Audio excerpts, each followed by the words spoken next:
ይሄንን ላስተባበሩ እዚህ ወጣችሁ ደግሞ ይሄን ስራ ለሰራችሁ አካላት በራሴና በአስተዳደሩ ስም እጅግ አድርጌ አመሰግናለሁ። አንድ የሞራል ስጡልኝ። ይሄን ካልኩኝ በኋላ አሁን ደግሞ ከፊታችን እዚህ ለማስመረቅ የተዘጋጀ ፕሮግራም ላይ በተለይም ለጋራ መጠቀሚያ ይሄ እዚህ ሰፈር ያለው ነዋሪ እንግዲህ በጣም ብዙ መታገዝ መደገፍ ያለበት ነዋሪ ነው። ይሄንንም ከክብርት የክፍለ ከተማችን ዋና ስራ አስፈጻሚ ክብርት ወይዘሮ አለምፀሐይ ሽፈራው በተደጋጋሚ እዚህ መገኘት ይፈልጉ ነበር። በተደራራቢ ስራ ምክንያት ብቻ መገኘት ባለመቻላቸው ሰፈሩን እንድናበረታታላቸውና ከጎናችሁ እንዳሉ መልእክት ይተላለፍልኝ ብለዋል። አንዴ ለገሳቸው ሞራል ስጡልኝ። ይሄ ጋራ መጸዳጃ እንግዲህ የሰፈሩን ነዋሪ ችግር ይፈታል ተብሎ በመንግስት በከፍተኛ ወጪ የተገነባ ነው።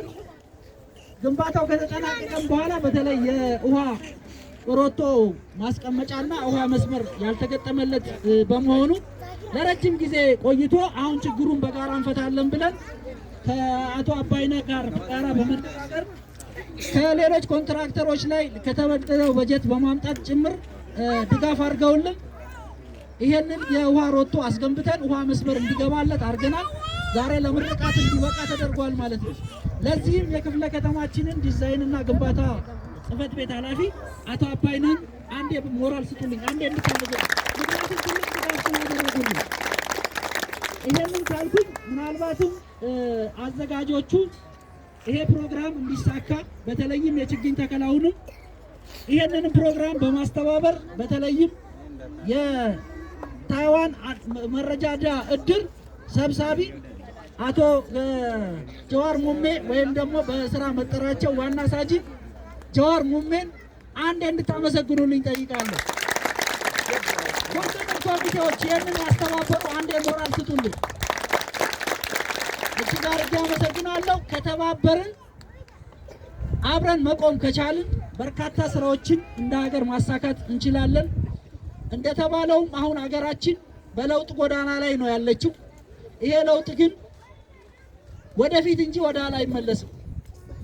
አንድ መኪና ትልቅ ተራራ ላይ እየወጣ የተራራው ጫፍ ላይ ደርሷል። ለውጡ ጫፍ ላይ ነው ያለነው። አሁን ወደ ኋላ ከተመለስን ከፍተኛ አደጋ ውስጥ ነው የምንገባው ማለት ነው። ስለዚህ ያውን ጫፍ ላይ ደርሰናል። ጫፉን መሻገር ነው የሚጠበቅብን። ይሄ ሲባል ግን ፈተናው ቀላል አይደለም። ቅድም ሲባል እንደነበረው ከውስጥም ከውጭም ብዙ ፈተናዎች አሉብን። ይሄንን ፈተናዎች የምንሻገረው ደግሞ በአንድነት ነው። የብልጽግና